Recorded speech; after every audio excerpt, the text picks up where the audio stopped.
Y continuamos con más Alta Política. Quiero agradecer la cantidad de mensajes en estos días que han llegado al Instagram. Como habrán visto, los contesté a todos, pero es la forma que tenemos también de ir analizando la realidad.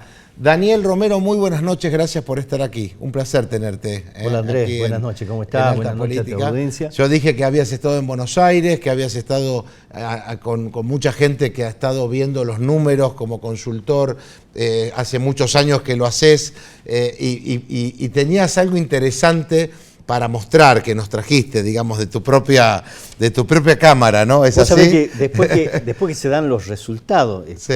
Milei ganador, ocurre este fenómeno. Vos mirás esta cámara. Ocurre este fenómeno que le di a tus chicos. Ahí está, mirá. En donde observá eso, que no tiene ninguna infraestructura de transporte. Sí.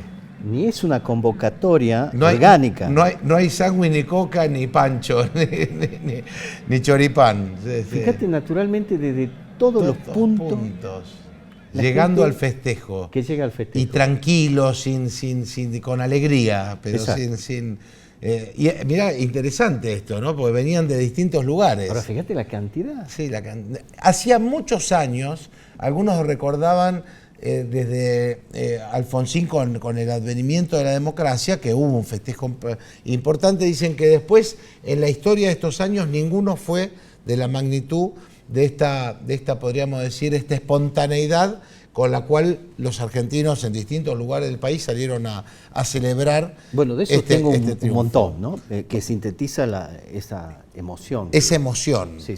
Bueno, interesante esto entonces, bueno, lo que vamos viendo. Emoción por parte de aquel que había votado a Milei, y estamos hablando no de un partido histórico, de un Milei que hace apenas 2 años empezó a salir a los medios a expresar una idea política, de una Victoria Villarruel que una gran defensora de los derechos humanos, pero que no venía en una actividad política partidaria, sino en su defensa de derechos humanos desde su fundación, recorriendo la Argentina, hablando de aquellas víctimas que no tienen todavía reconocido sus derechos, ¿no?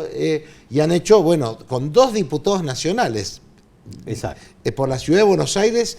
Hoy, como contaba hace un rato Julio Moreno, que va a integrar ese bloque, 48 diputados en 2 años, digamos. Y hoy ser presidente de la Argentina. Son muchos los antecedentes que han hecho Milei presidente, pero fundamentalmente, creo que alguna vez lo hemos hablado juntos, todo es economía.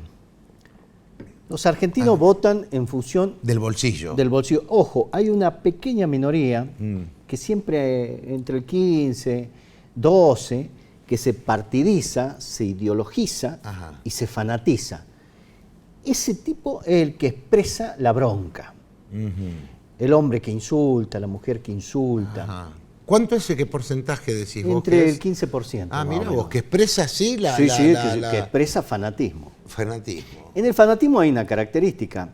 No hay manera de que entre una idea nueva. Entonces una persona fanática establece una mirada como en un tubo y no se mueve desde ahí. El resto tiene una mirada mucho más real, es decir, a ver, me subo al subte en, en Plaza Sarmiento, pero pago 10 veces más de lo que gano a fin de mes. La gente mide todas las cuestiones políticas en función de lo que gana. ¿Y quién ataca lo que gana? Entonces vos venías con un país que viene en crecimiento hace 8 años de inflación. Crecimiento de la inflación, decrecimiento económico. El decrecimiento económico, en los sectores más bajos, empieza en el salario. Cuando vos llegás a fin de mes, ejemplo, yo siempre le digo a los clientes de la consultora que hay 2 momentos presentes en el año donde el argentino toma conciencia o no de su pobreza o de su riqueza. Ejemplo. Cuando vos vas a llevar a los chicos a la escuela y los chicos en la librería te piden una cartuchera o la mochila que ellos desean y a vos no te alcanza, el frustrado también es el papá. También es el papá. Primeramente. Porque vos sentís tu fracaso de no poder incorporar el deseo de tu hijo a lo que vos ganás. El segundo fenómeno que ocurre, por lo menos en nuestro país, cuando vos diseñás o tomás conciencia de tu estado social, es la Navidad. Porque vos como trabajador decís, che, no puedo comprar el chanchito. Y si lo tengo que comprar de a pedacito porque no me alcanza la cantidad que yo quisiera. Lo mismo ocurre con la bebida. Esos dos espacios en el tiempo en la Argentina son muy importantes. Porque venimos en un país que durante 70 años ha venido diseñando políticas para ese momento. Por eso puedo decir, tengo la educación gratuita. Ahora, lo que se terminó perdiendo en los últimos 20, 30 años es la educación gratuita federal. Porque si bien es cierto, los que nacen en Capital, Salta, tienen UNSA de Católica, que es un proceso arancelario, por ahí muchos no logran acceder. Pero en la UNSA, que es lo público, no vienen todos los chicos que cumplen su mayoría a los 18 que tienen la necesidad de ser profesional a Salta. Porque no tienen el 90% se queda en su lugar de origen. Y los que marchan, muchas veces marchan lo que no encuentran en su geografía, por ejemplo, trabajo. Entonces, ¿cómo se construye la Argentina de los últimos 20, 30 años? Se construye con urbes sobresaturadas demográficamente por las distintas migraciones que tiene de su interior profundo. Famosos conos urbanos. En Salta Capital no es distinto. Y Salta no es distinto cuando uno ve el proceso, como decía uno de los periodistas del Tribuno, que decía un proceso de favelización. Exacto. De favelización. Y es durísimo eso, para aquel que tiene una ilusión y se faveliza. Y eso tiene que ver con la economía, tiene que ver con la salud, tiene que ver con la educación, tiene que ver con Mira, la yo vine inseguridad, a tu programa, creo que antes de las generales. Sí, sí. Argentina tenía 18 billones en la ELIC. Sí, y tenía 60.000 casi millones. 1,5 billones de intereses. Sí, sí. Hoy estamos en 23,2 de intereses. Sí, sí, sí. Entonces, se construyó una escalera económica en la cual el ciudadano entiende que no satisfacía sus necesidades básicas. Ni siquiera hablamos de satisfacer, de decir, che, me voy a comprar un departamento en Pinamar. Sí. No, bueno. El problema es que estaban, o siguen estando, la gran mayoría de los argentinos, por debajo de la línea de pobreza. Yo creo que pasa por ahí. Quiero ver si tenemos tiempo de mostrar. Sí, hay un videíto cortito de Milei que queríamos mostrar y compartir con Daniel Romero.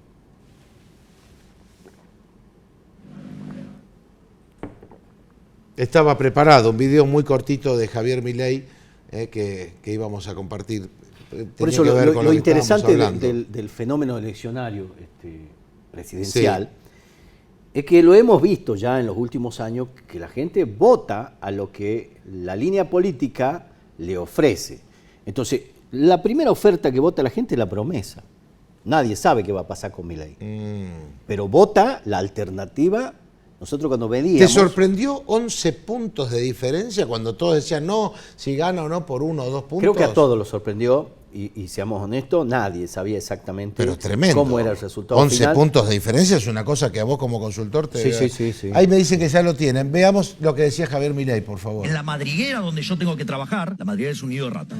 Bueno, pero Javier, igual es ofensivo, ¿no?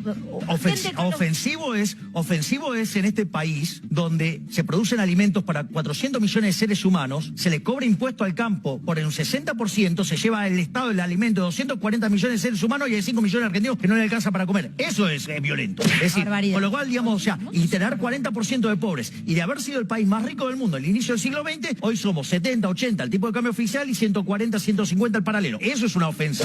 La ofensa es que, digamos, en los últimos 40 años los únicos que progresaron fueron los políticos. Y lo más agresivo de todo es que cuando vos ves la dieta de un político que gana mucho más que el individuo mediano de la economía, ¿sabés qué es lo peor de todo? Cuando vos mirás el nivel de vida que tienen, no se condice con lo que ganan. No tengo, por qué ser contemplativo con tipos que son chorros.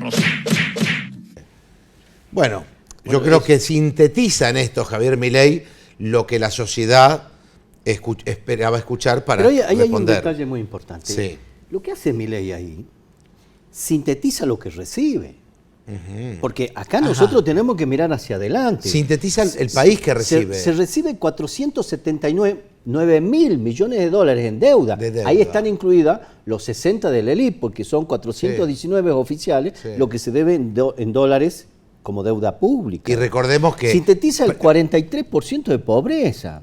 Y recordemos que A Macri se le endilgan los 48.000 millones con el Fondo Monetario, pero si la deuda es de 408.000, quiere decir que... Bueno, si hoy vos lo ves, es exactamente la misma paridad casi que deja Macri. Quiere decir que no se avanzó.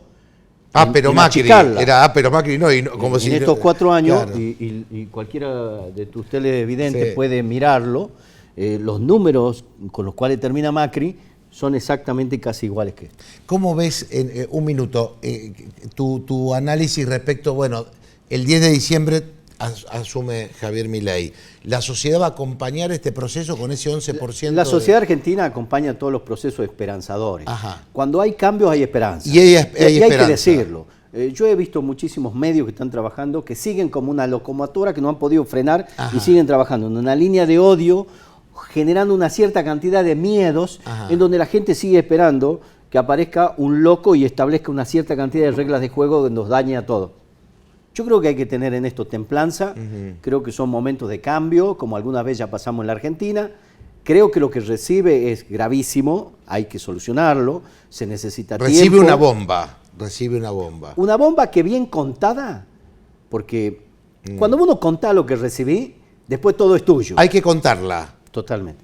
Este es un buen dato que da Daniel Romero, porque Macri no quiso contarlo. Totalmente. Y ahora el estado del Estado, esperemos que se cuente.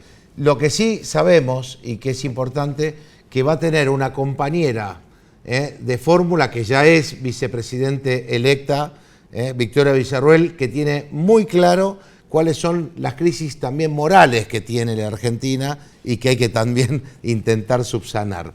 Daniel, como siempre, un placer escucharte. Por favor, gracias a vos por la invitación. Vamos a seguir en este tiempo preguntándote de números, datos y el análisis político de primera. Gracias. Vamos a despedirnos, como siempre, saludando a la gente de Jujuy. Nos escuchan muchos jujeños que mandan saludos, gente de Orán, de Rosario de la Frontera. La verdad que muchas gracias por acompañarme en el Instagram. Y lo que siempre decimos, hay que poner una cuota, un granito de arena en la construcción de un bien común que no solamente es satisfacción de bienes materiales, también de bienes espirituales. Nos tenemos que curar no solo en lo económico, sino esta Argentina que moralmente está desahuciada y que hoy hay por lo menos una cierta esperanza de un futuro mejor. Que tengan ustedes una muy buena semana. Nos volvamos a encontrar, si Dios quiere, el martes próximo aquí en Alta Política.